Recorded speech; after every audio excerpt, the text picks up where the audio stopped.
Welcome to the Driving the World podcast series. I'm your host, Cully Holland.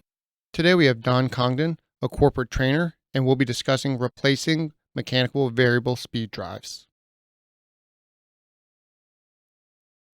Hey Don, how are you doing today? Hi Cully, nice to see you again. It's great that you're here. I really appreciate it. And today we're going to discuss some mechanical variable speed drives and replacing them with a new modern solution.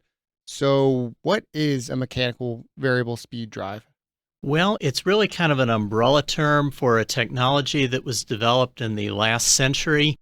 Essentially, it's a mechanical device that can produce a continuously variable ratio.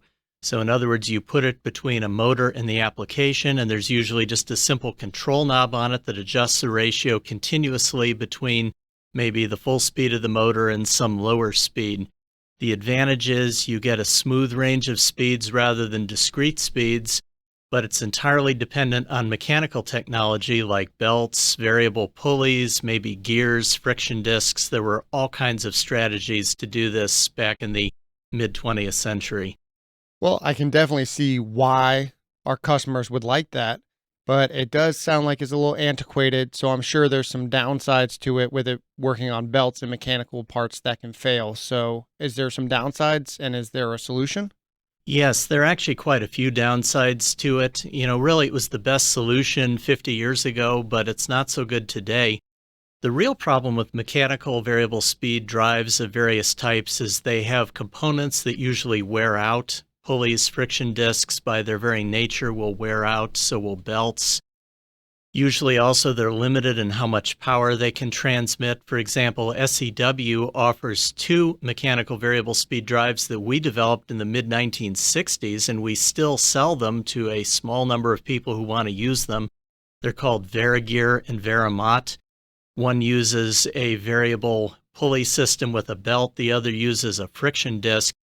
And they're only good for, I think one's good for up to 15 horsepower, which is not enormous. And also they're just inefficient. The way they work, they waste a lot of energy because there's a lot of friction in these things. They're really just not a good solution for today, where we're much more conscientious about energy efficiency and just bigger applications where we need something that's got a bigger motor on it. Yeah, I was definitely thinking in today's environment, efficiency is almost king. It's a very important part out there. And I know all the service folk and customers don't like hearing additional wear items. So hopefully we do have something that we can replace these with that is going to last a little bit longer and get us back on that efficiency train. Yes, absolutely. The solution, as you can probably guess, is electronic. That's the way we solve almost everything today, it seems. And the solution really is a variable frequency drive, or VFD. Now, when mechanical devices were coming out, VFDs hadn't even been thought of. They're really simply the product of the last few decades. They were exotic technology once upon a time, but today they're not. They're very routine technology. And they're simply an electronic solution that allows you to control the motor from barely creeping to its full speed. So you have that continuous range of speeds, but you're achieving it electronically by varying the frequency of the alternating current that goes to the motor. And that gives you smooth control from basically a full stop to maximum speed, and even sometimes past it, because some VFDs can run motors faster than their rated speed. So that's really what you do. You replace the mechanical variable speed drive with a VFD. So it sounds like we're still getting all of the speed range. We're not limiting which speeds we can run at. So we are meeting the criteria that we need to replace it. And I think one of the things customers might have liked about the mechanical solution is that it's right there next to the motor. And some of our customers may be thinking, well, VFDs have to go in cabinets or far away from the motors. I'm sure there's something SEW can offer that alleviates that small hiccup as well. Absolutely. There are so many choices available with VFDs today. They're no longer exotic technology, so they're relatively inexpensive. You can get a VFD for just a few $100s. And they operate with motors anywhere from fractional horsepower to hundreds of horsepower, so you have enormous range. Many VFDs have high IP ratings. That's ingress protection. It's a pair of numbers that indicates how resistant a product is to both particle intrusion and liquid intrusion. I know SEW offers two very affordable solutions that have IP ratings up to 66, which is quite good. They will keep out pretty much everything, including dust and They can handle some exposure to liquids, no problem, so they can be right out there with the application, just like the old mechanical variable speed drives. Another possibility that's even more recent is what we call decentralized technology. These are VFDs that are designed to attach right to the motor and almost become a part of it. And SEW pioneered this technology in the 90s, and we've just developed it continuously since then. We offer lots of decentralized choices.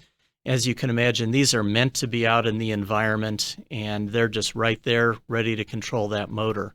And there are just so many different ways to control a VFD. So even if you miss your mechanical knob on top of your old mechanical variable speed drive, you can get controls for VFDs that pretty much replicate that functionality if you really have to have a knob to turn. And like you said, they're not exotic anymore. And you just mentioned we've been using them since the 1990s, so they're definitely going to be reliable.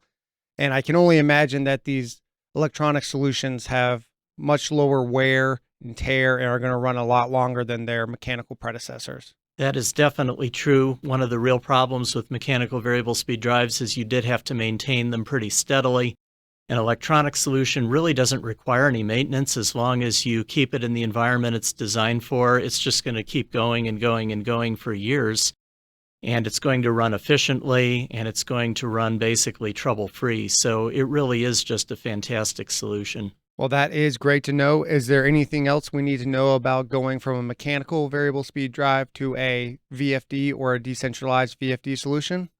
Well, let me just give you a couple ideas here just to get you started. Maybe one of our listeners is thinking about replacing a mechanical variable speed drive with a VFD, and they're wondering where do we start because SEW has a really complicated, sophisticated portfolio of electronics.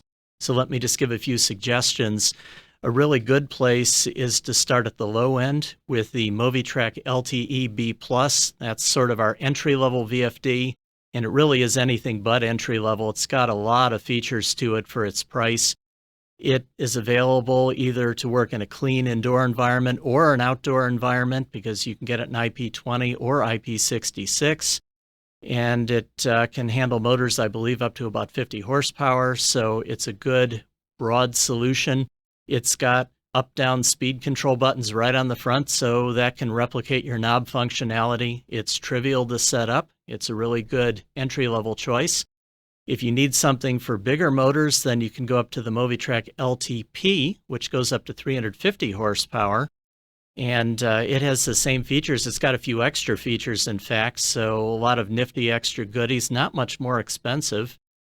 And then if you want a decentralized solution, a really good choice is the Movimot D, which is the descendant of one of our first decentralized VFDs. It's now in the 4th generation.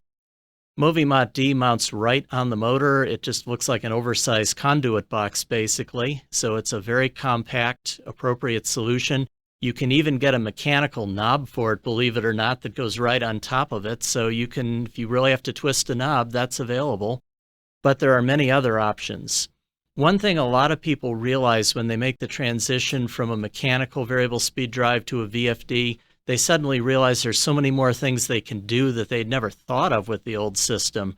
Because even the cheapest VFDs have communication options, digital inputs and outputs, and all kinds of useful features. And people discover, wait a minute, there's just so many more things I could do with this. I can take this application further. So I would just recommend anybody who's got a mechanical variable speed drive, take a look at some of those choices and give it a good hard thought. It's probably in your best interest to replace that eventually. I mean, you're saying we have more horsepower, more efficiency, and options to improve and build upon a solution and an application, so I can't imagine why they wouldn't. Thank you so much for your time, Don. Okay, thanks, Scully. Nice to be here.